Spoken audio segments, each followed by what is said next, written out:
Bonjour tout le monde, bienvenue à notre capsule Taekwondo Québec, entrevue avec un athlète de haut niveau. On est vraiment fiers aujourd'hui d'avoir avec nous Viviane Tranquille, qui est une athlète d'élite depuis maintenant plusieurs années, d'innombrables résultats au niveau provincial, au niveau national et international aussi. Elle a un CV sportif assez rempli. Euh, Malgré que ce soit une jeune athlète qui, je pense, on espère, est là encore pour quelques années. Salut Viviane, ça va bien? Ça va bien, toi? Ça va très bien. Ben, on te remercie pour ta disponibilité. Taekwondo Québec, ben, on veut essayer de motiver notre communauté pendant cette période un petit peu plus difficile. Donc, on est en visioconférence avec toi. Pour débuter notre entrevue aujourd'hui, on aimerait ça en apprendre davantage sur toi. Donc, tu peux-tu te présenter, nous parler de toi, nous dire ton âge, ton lieu de résidence, ce que tu fais dans la vie aussi à l'extérieur du taekwondo? Je te cède la parole. Oui, dans le fond, moi, je fais du taekwondo depuis que j'ai l'âge de 5 ans. J'ai commencé à l'école primaire, puis ça a continué de fil en aiguille. J'ai commencé à faire de la compétition dès l'âge de 6 ans. Puis là, je suis rendue à 21 ans, donc ça fait quand même un petit bout que je fais ça. J'ai pas fait seulement du taekwondo, j'ai fait plein d'autres sports que, en étant jeune, ben, ça l'a aidé à ma progression au niveau dans le taekwondo, en fait. Puis, j'habite à Champlain, je m'entraîne à Trois-Rivières, puis j'étudie également à l'Université de Trois-Rivières en administration. Génial, ben merci. Tu nous parlais un petit peu de tes débuts en taekwondo. Tu dis que tu as commencé au primaire. Dis-nous, c'est quoi qui t'a attiré vers le taekwondo ou qu'est-ce qui comment tu as entendu parler du taekwondo? Bien, en fait, moi, mon père était un amateur d'arts martiaux quand lui était plus jeune. Puis, en fait, c'est mon frère, mon plus vieux frère, que lui, il a commencé le taekwondo parce que mes parents ils trouvaient que c'était bon pour la concentration, puis tout ça. Donc, ils l'ont inscrit en premier. Ensuite, ma sœur, qui est juste un an plus jeune que mon frère, elle a commencé ensuite. Puis moi, quand je suis arrivée 2 ans plus tard à l'école, ben, on m'a inscrit aussi. Puis finalement, mon frère, lui, s'est dirigé vers le hockey. Puis moi et ma sœur, on a continué notre progression dans le taekwondo. Génial. Tu as obtenu la ceinture noire à quel âge? Et je pense que j'avais 12 ans. 12 ans, c'est assez jeune. Tu as eu une progression assez rapide. As-tu, dans ton parcours vers la ceinture noire, des moments où est-ce que c'était plus dur le taekwondo, des échecs d'examen, des choses comme ça, ou ça a toujours bien été? Ça a toujours bien été parce que je suivais toujours ma sœur qui était plus vieille que moi. Donc, tu sais, on s'entraidait vraiment beaucoup. Il y a eu une période de transition parce que moi, j'ai commencé le taekwondo ITF, puis on a transféré en 2008-9 dans le WTF parce que justement, on aimait la vision d'aller aux Jeux olympiques puis tout ça. Puis dans cette transition-là, ben, c'était de recommencer un petit peu à zéro.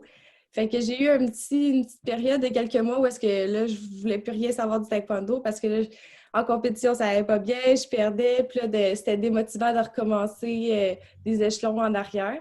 Puis finalement, ben, je suis allée voir des compétitions de ma soeur, puis là, j'étais comme, je suis capable de débattre, ces filles-là, puis là, j'ai recommencé, puis ça a continué. Je connais bien ton parcours de changement là, de style parce que ça a été un peu la même chose pour moi. On l'a fait juste un peu avant. Nous autres, c'était aux alentours de l'année 2000 quand on a fait notre transition, puis on repartait vraiment à zéro parce que oui, c'est des arts martiaux, c'est le même nom, mais c'est vraiment pas la même discipline, surtout au niveau du combat. Parlant un petit peu du combat, c'est quoi, quel aspect du combat qui t'allume le plus? De gagner. Non, mais pour vrai, tu sais, de te mettre en confrontation avec quelqu'un, tu sais, c'est pas un sport où est-ce que tu es confronté à toi-même seulement. Tu sais, oui, ta performance personnelle, mais tu as aussi un adversaire qui est devant toi que il veut la même chose que toi, sinon peut-être même plus. Fait que, tu sais, de toujours être en compétition, pas avec soi-même, mais aussi avec quelqu'un d'autre qui est devant toi, puis de devoir réagir ou de créer des réactions chez l'autre, ça, j'aime ça. L'adversité, hein, le challenge, d'avoir un problème à résoudre en avant de soi. Puis, comment tu te décrirais comme athlète de haut niveau, c'est-à-dire ton style de combattante plutôt, étant donné que tu as des performances, tu as des résultats, nécessairement, il y a quelque chose qui te définit. Je te laisse la parole là-dessus. Moi, je me considère plus comme une athlète agressive que passive. Je suis beaucoup dans l'action puis dans le mode attaque, plus le contre-attaque. Le contre-attaque me définit un petit peu moins. Donc, je suis quelqu'un qui va toujours initier les échanges puis qui va toujours aller plus de l'avant que d'être justement à la défensive, là. Parle-nous un petit peu des autres facettes du taekwondo. Je crois que tu t'impliques un petit peu aussi dans l'enseignement. Oui, j'entraîne les plus petits depuis vraiment que je suis jeune, là, depuis que j'ai 12 ans, que je m'implique à aider au club. Tu sais, au début, c'était en tant qu'assistante, je venais juste pendant les cours, puis aider pour tenir les pads, puis tout ça. Puis ça a continué, puis j'aime beaucoup ça, partager aussi ce qu'on apprend, puis de donner aux plus jeunes, bien, pour moi, c'est une petite fierté, là, de... Puis c'est le fun aussi parce que les jeunes, quand tu commences à faire de la compétition de haut niveau, ben, tu te vois aussi comme un modèle. Fait que c'est bien aussi de donner cet aspect-là tout en enseignant, de donner l'opportunité aux jeunes de voir où est-ce qu'eux ils pourraient se rendre s'ils continuent à s'entraîner fort, puis à graduer, d'avoir leur ceinture noire, de commencer la compétition de haut niveau. Puis, fait que je trouve ça inspirant. Bien, c'est sûr que tu es une athlète inspirante parce que j'ai pas de misère à croire que les jeunes doivent te regarder, d'être un modèle, de devoir performer puis de vouloir faire les mêmes techniques ou du moins aspirer au même niveau que tu es.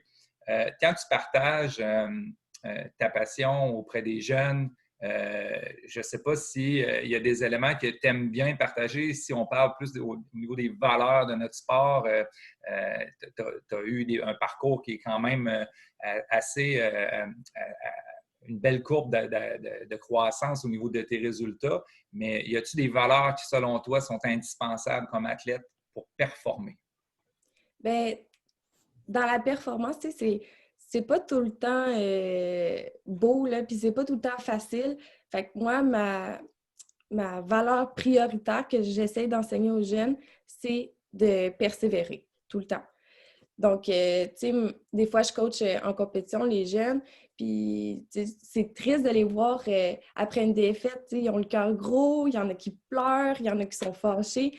Puis, tu sais, c'est de leur enseigner que, hey, c'est pas fini, là. C'est pas parce que tu as perdu un combat que c'est la fin du monde. Tu sais, on va retourner à l'entraînement, on va corriger qu'est-ce qu'on a fait de moins bon, on va continuer de faire ce qu'on a fait de bon, puis on va s'améliorer, puis la prochaine compétition, bien, ça va juste aller mieux. Tu parles de la persévérance. C'est un élément de notre credo du taekwondo, donc on sait très bien que c'est une valeur qui est primordiale. Si, mettons, tu en avais une autre à ajouter à toi, parce que là, partager la persévérance aux plus jeunes, on sait que ça va prendre du temps avant d'atteindre certains objectifs. Donc, il faut être patient, il faut persévérer, il faut continuer. Quand on parle de performance ou du moins d'excellence même, y a-t-il quelque chose d'autre qui te vient en tête?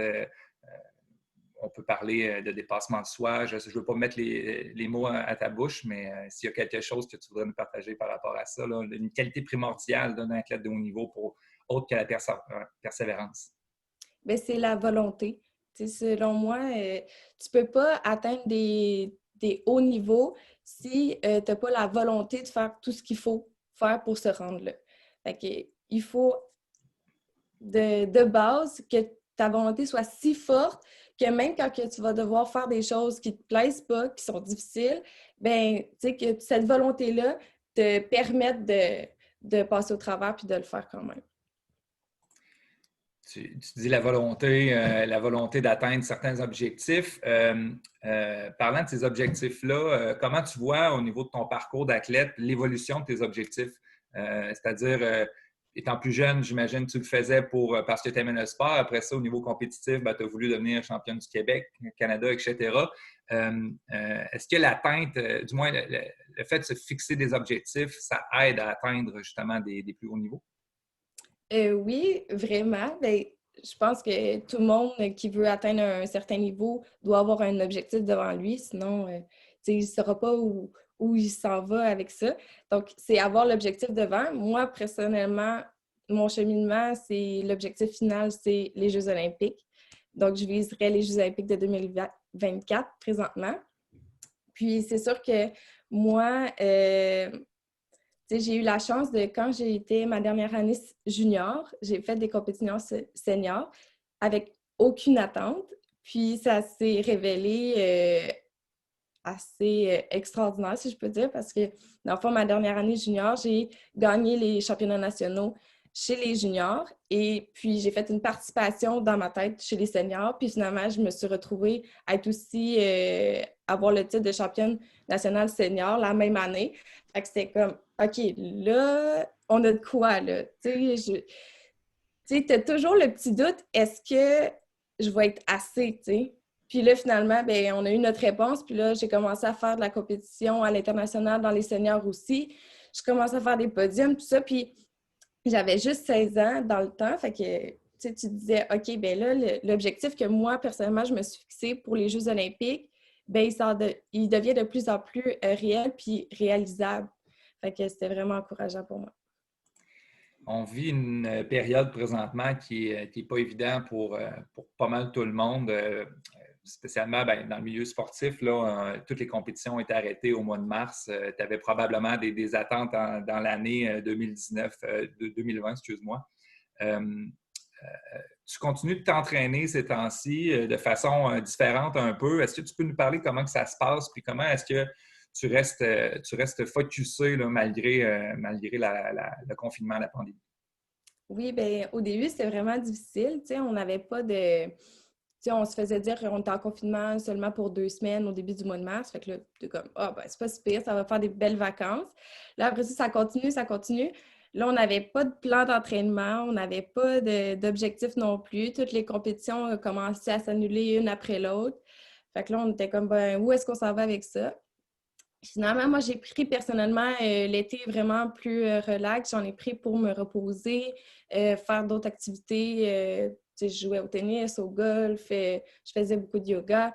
Fait que là, je me suis comme déconnectée un petit peu pour me dire, bon, quand que la saison va recommencer, bien, tu sais, je vais recommencer à 110% dedans, puis je vais avoir la tête claire, mon corps va être reposé, puis je vais être prête. Puis c'est justement là, depuis septembre, on a repris les entraînements.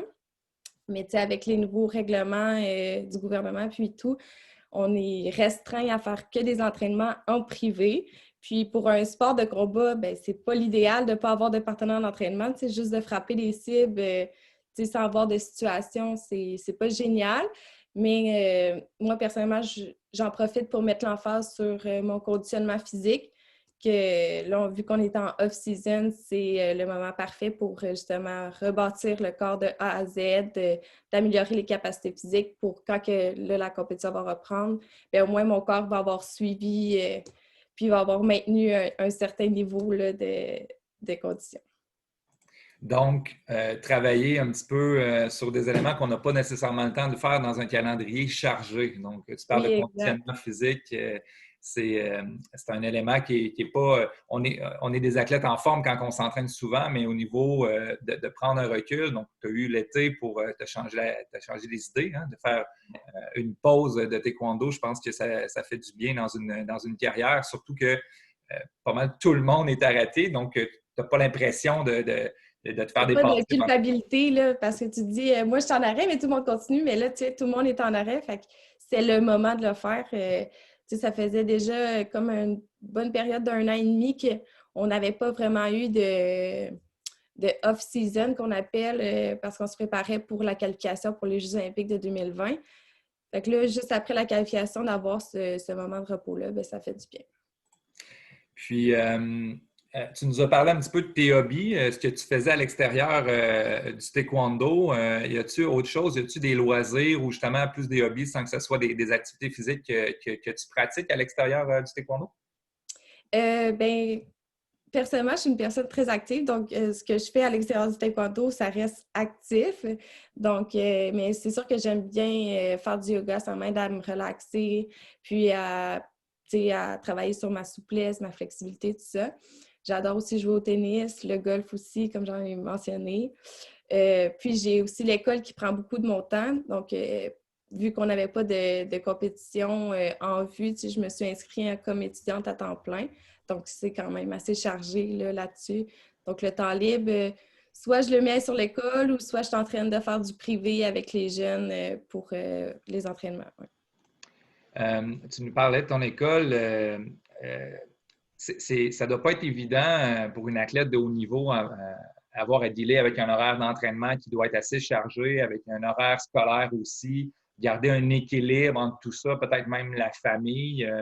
Dans un premier temps, on aimerait ça savoir pour toi une semaine d'entraînement normale en période de non-pandémie. À quoi ça ressemble? Combien d'entraînements tu fais? Les heures, les différents styles d'entraînement? On aimerait ça que tu nous décrives une semaine typique pour toi. Bien, avant la pandémie, en fait, j'avais pris comme une pause de mes études, justement pour la préparation pour les Jeux olympiques. J'ai vraiment comme tout misé sur le taekwondo et à ne pas refaire. Je le conseille à personne. Personnellement, ça a été une mauvaise expérience pour moi parce que, en fait, j'ai perdu les qualifications pour les Jeux. Puis après ça, je me suis retrouvée les mains vides. J'avais plus rien d'autre parce que j'avais tout misé sur le taekwondo. J'avais mis mes études de côté. J'avais mis ma vie un petit peu sociale de côté aussi parce que je voulais vraiment être intense dans le taekwondo. Donc, avant la pandémie, c'est sûr que c'était exceptionnel parce que ma journée était consacrée à mes entraînements. Donc, le matin, j'avais toujours un entraînement de conditionnement physique avec mon entraîneur Jean Boutet. Donc, on faisait de la musculation, beaucoup de cardio, des intervalles de course. Ensuite, j'avais toujours un entraînement de taekwondo en après-midi. Donc, c'était 2 heures de taekwondo intense. Puis moi, j'avais la chance de m'entraîner avec le groupe de sport-études secondaire. Donc, j'avais au moins une petite gang là, pour m'entraîner avec eux. Puis le soir, soit je retournais au taekwondo faire un petit 1 heure et demie, mais c'était plus relax. Là, je m'entraînais avec le groupe civil, donc j'en profitais pour juste lancer mes jambes, relax. Si j'avais pas le taekwondo, là, j'allais en période de yoga pendant 1 heure. Ça fait un horaire assez chargé. Ça, c'était tous les jours de la semaine. J'imagine qu'à ça s'ajoutait un entraînement à la fin de semaine de combat parce que je pense que tu participes au centre d'entraînement haute performance de Taekwondo Québec. Oui, c'est ça. Dans le fond, ça, c'était comme 5 jours semaine. Puis le samedi, on allait s'entraîner à Québec. On se regroupait, puis on faisait comme un bon 1 heure et demie, 2 heures, même des fois, de combat puis d'échange. Puis le dimanche, journée du Seigneur, on prend off. Elle est sacrée, cette journée-là. Ah ouais, on apprend. C'est sûr que dans le développement, puis les périodes de repos sont essentielles aussi pour bien récupérer. Tu viens d'en parler des centres d'entraînement haute performance. Dirais-tu, ça fait déjà plusieurs années là, que Taekwondo Québec offre ça. Dirais-tu que cet entraînement-là est grandement apprécié de la part de toi, d'un athlète de haut niveau, mais même pour les plus jeunes, là, les classes B, les jeunes qui commencent à l'élite, c'est quoi l'opportunité que ça a, ce genre d'entraînement-là que Taekwondo Québec offre? Mais c'est sûr qu'au Québec, les athlètes de haut niveau, c'est pas tout le monde qui a la chance d'avoir des partenaires d'entraînement. La majorité des athlètes, on s'entraîne dans notre club, mais on n'a pas nécessairement des gens de notre poids ou de notre niveau nécessairement. Donc, on s'entraîne la semaine sur nos petites choses personnelles. Puis la fin de semaine, quand on se regroupe, ça nous permet d'essayer nos trucs qu'on a travaillé pendant la semaine, d'avoir des échanges, d'avoir des nouveaux partenaires d'entraînement. Donc, c'est vraiment hyper bénéfique. Si on pouvait avoir ça 3 fois semaine, moi, je le prendrais. On en a toujours besoin. Puis c'est vraiment une belle opportunité que Taekwondo Québec nous offre aussi de pouvoir échanger ensemble puis de partager. Puis ce qui est le fun dans ce contexte-là, c'est pas un contexte de compétition où est-ce qu'il y a de l'adversité malsaine là, où la personne n'est pas nécessairement là dans le seul objectif de sa réussite personnelle. Tout le monde s'entraide, puis tout le monde s'en va là avec le sourire. Puis c'est comme une grosse famille, puis on s'entraîne ensemble, puis on a du plaisir. Là. C'est pas on n'a pas le même engouement là, qu'en compétition, là, où est-ce que tout le monde est dans sa petite bulle, puis c'est vraiment pas ça. Donc, c'est le fun. Puis quand on invite aussi la classe B, ben, tu le vois dans le regard des jeunes, ils sont hyper impressionnés, ils se sentent choyés de se faire inviter puis de s'entraîner avec les plus vieux, puis les athlètes de haut niveau. Puis c'est une belle opportunité aussi pour eux de justement voir là, c'est quoi qui se passe, quel genre de techniques que les plus vieux ils font, puis tout ça. Puis après ça, tu les vois, ils s'essayent avec les plus vieux, puis ils refont les mêmes techniques qu'eux. Fait que c'est vraiment le fun à voir. C'est comme être dans l'action, hein, pas juste voir, parce que les autres vous voient en tournoi, ils vous voient performer, ils vous voient aussi avec vos moments de stress, puis votre bulle pré-entraînement, mais de vous voir humain dans un entraînement, Oui. d'avoir un feedback que vous donnez, hein, suite au combat. C'est toujours, c'est toujours bien apprécié dans le développement des athlètes. Peux-tu me dire actuellement, qu'est-ce qui te manque le plus de cette, je dirais, en cette période? Qu'est-ce qui te manque le plus présentement du taekwondo? Ben moi, c'est la compétition. Je suis une personne hyper compétitive, puis j'ai besoin d'avoir un petit objectif devant moi pour travailler mieux à l'entraînement. Donc là, d'être dans une période d'inconnu, de ne pas savoir c'est quand le prochain match, la prochaine compétition, ben c'est difficile aussi au niveau de l'entraînement, de la motivation, parce que tu ne sais pas où vraiment tu t'enlignes. Mais là, comme on voit, en Europe, ça commence les compétitions. Fait que c'est comme un petit peu plus encourageant de se dire, bon, mais si en Europe, ça commence à échanger, bien, ça veut dire que ça va s'en venir bientôt chez nous. Fait que on se prépare encore plus fort parce qu'on sait que ça s'en vient vraiment plus tôt qu'on pense. Et on le souhaite, ça c'est sûr, parce que j'ai vu aussi comme toi là, la compétition qu'il y a eu en Croatie là, récemment. Tout le monde avait besoin de voir ça. C'était comme un signe Ouais. d'espoir. On voit que les règlements vont changer probablement pendant quelques temps là, pour justement permettre aux personnes de participer en sécurité là, malgré cette période difficile-là. Si tu reprenais les compétitions, par exemple, bon, ce printemps, mettons que ça va bien, ou même un peu plus tard, c'est quoi tes objectifs dans ce nouveau cycle olympique graduel, mettons?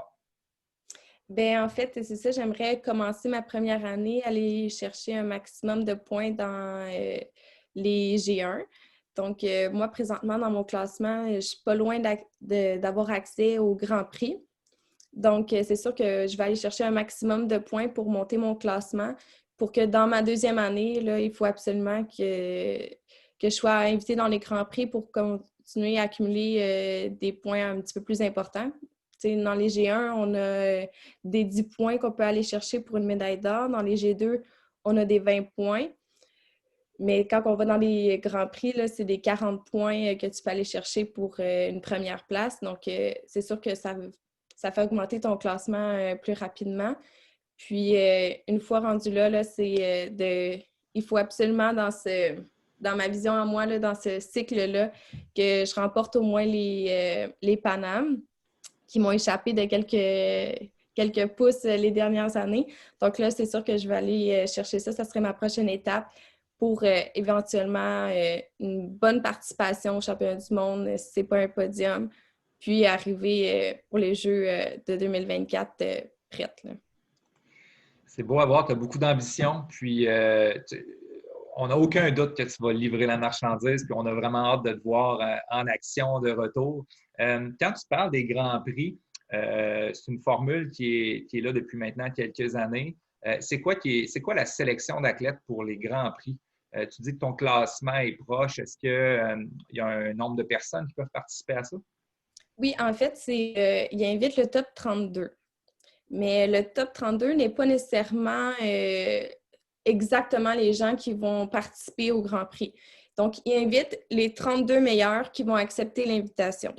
En fait, si dans ce top 32-là, il y en a 4 exemples qu'ils sont à la retraite ou qui sont blessés, donc ils vont inviter les 4 autres ensuite dans la liste. Donc, c'est sûr que moi, là, je me positionne dans le top 60 actuellement. Puis, c'est pas rare qu'on voit des athlètes jusqu'au rang 60 là, qu'ils se font inviter dans les Grands Prix parce que justement, les 32 premières places n'ont pas été comblées par ces athlètes-là qui soit étaient blessés ou à la retraite, tout ça. Donc, ils vont chercher dans la liste un petit peu plus bas. Mais globalement, au Grand Prix, là, il y a 32 athlètes qui vont participer dans les divisions olympiques seulement, par exemple. Puis en vue des Jeux olympiques, on sait le fonctionnement, c'est 16 athlètes hein, aux Jeux olympiques. C'est très sélectif, c'est c'est toute une réussite pour un athlète, puis on rêve tous de ça un jour. Dans ce fameux rêve-là, du moins, tu as dû commencer à un moment donné à avoir ça en tête, le fameux rêve des Jeux olympiques. Puis, y a-tu eu des périodes d'embûches? Y a-tu eu des blessures, des moments où est-ce que tu as été mis, l'expression de mettre au tapis, mais que tu étais un petit peu démuni et tu avais besoin de recul? Oui, bien, j'ai été quand même choyée pour un parcours d'athlète de sport de combat. Tu sais, j'ai pas eu beaucoup de blessures. J'ai eu une fois, je m'en allais en préparation pour le Open de la Russie, puis de la Pologne. Puis à une seconde de la fin d'entraînement, je m'entraînais avec ma grande sœur, puis elle me cassait la main. Puis, fait que là, fini, je pouvais pas aller en Russie, en Pologne. Fait que là, il y a eu comme un mois où est-ce que j'ai pas pu m'entraîner nécessairement. Fait que là, ça a été difficile. Ça a été ma première grosse blessure, en fait. Puis après ça, j'en ai pas eu d'autres qui étaient comme vraiment significatives. Donc là-dessus, je suis vraiment choyée. Fait que j'ai pas eu vraiment à faire face à ce dilemme-là de comme OK, ben là, je suis blessée, est-ce que je continue, j'arrête? J'ai pas fait face à ça. Mais dernièrement, c'est sûr que la défaite pour les qualifications olympiques au mois de janvier dernier, ça m'a énormément affectée, là. Je m'en allais à cette compétition-là ayant en tête que c'était mon tour, puis que j'allais livrer la performance de ma vie parce que c'est là que je m'alignais là, dans ma tête pour les Jeux de 2020. Puis d'avoir à faire face à cette défaite-là, ça a été quand même assez difficile pour moi parce que, tu sais, quand tu y vas avec autant de certitude, puis quand tu as misé autant d'énergie pour réaliser cet objectif-là, puis de se faire stopper comme ça, puis dire, ben gars, non, ma petite fille, c'est pas ton tour encore. Ben ça a été difficile, puis j'en ai profité justement pour... c'était une période de remise en question. Est-ce que je le faisais pour les bonnes raisons?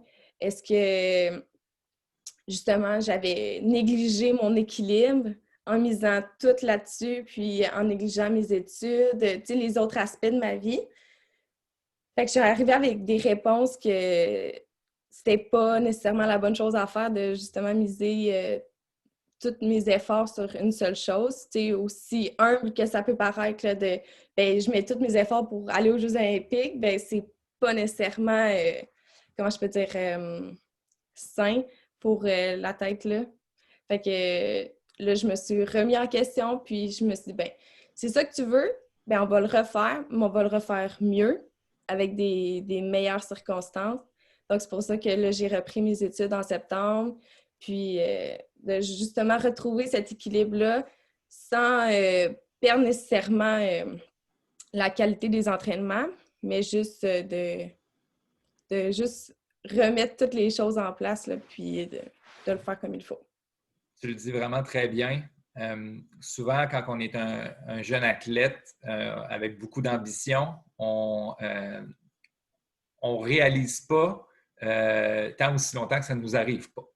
Ouais. Ou du moins, là, de se faire dire par toi, puis qui est maintenant plus mature comme athlète, puis tu viens de le vivre là, récemment, que l'équilibre est très important pour faire face à toutes les situations, puis être bien dans toutes les situations.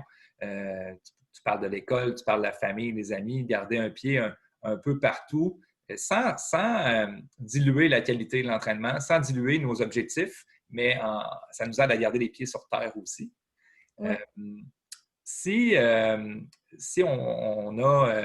Si aujourd'hui, mettons, tu avais quelque chose à dire à la jeune Viviane qui, à 15 ans, a des super bons résultats, mais qui est encore loin de celle de 21 ans, outre de garder un équilibre, mais peut-être sur des bons coups que faut que tu fasses ou des moins bons coups, ou peut-être même juste des petits cues à l'entraînement aussi pour nos autres membres de Taekwondo Québec. Je te laisserai avec le mot de la fin de notre entrevue, Ouais. qui serait sur la motivation, qui serait sur ce que tu souhaites aux personnes, ce que tu leur dis, ce que tu dis à la jeune Viviane puis aux autres membres de Taekwondo Québec. Je dirais surtout de ne pas prendre ça autant au sérieux que je l'ai pris, dans un sens où est-ce que ça reste un plaisir de faire du sport. Puis je l'ai vu, tu sais, j'étais très jeune, puis je l'ai vu comme mon travail. Fait que de le garder comme un jeu, c'est, tu sais, oui, c'est la performance pour du haut niveau, mais au final, ça reste pour ton plaisir personnel. Fait que de ne pas garder ça en vue, puis de continuer ton chemin vers tes objectifs, mais de garder en tête que tu le fais pour les bonnes raisons, c'est-à-dire juste pour avoir du plaisir, puis comme de, c'est un complément à ta vie et non, c'est pas ta vie. C'est un complément à tout ton cheminement là, de vie. Fait que de garder ça en tête, puis de se dire que oui, là, la COVID, ça nous met sur pause, puis tout ça, mais inquiétez-vous pas, là, ça va repartir. Tu sais, c'est pas notre réalité. C'est exactement comme que c'est pas notre réalité d'être en pause, là, c'est pas humain. Donc, c'est sûr que les gouvernements vont travailler super fort pour nous donner des vaccins puis tout ça. Puis, c'est sûr que la compétition va reprendre. Donc, gardez ça en tête. Puis, quand vous allez faire toute activité physique, que ce soit à la maison ou dans vos clubs, bien, continuez de le faire avec le plaisir du sport puis de le faire avec la bonne humeur. Ces mots de la fin sont incroyables. Ça me donne des frissons quand tu l'as dit. Euh, le taekwondo, c'est ce que tu fais, c'est pas ce que tu es. Ça a déjà été dit aussi par d'autres athlètes de haut niveau pour garder la tête froide, garder les pieds sur terre aussi. Merci, Viviane. Merci beaucoup pour cette belle entrevue. C'est une entrevue humaine. On veut la partager à tout le monde. Puis, tu t'exprimes à merveille. Puis, on va souhaiter à toute la communauté qui regarde cette visioconférence qu'on va partager au courant des prochaines semaines. Puis, encore une fois, merci. Puis, on te souhaite vraiment le meilleur. Hey, merci à toi. Bye bye tout le monde.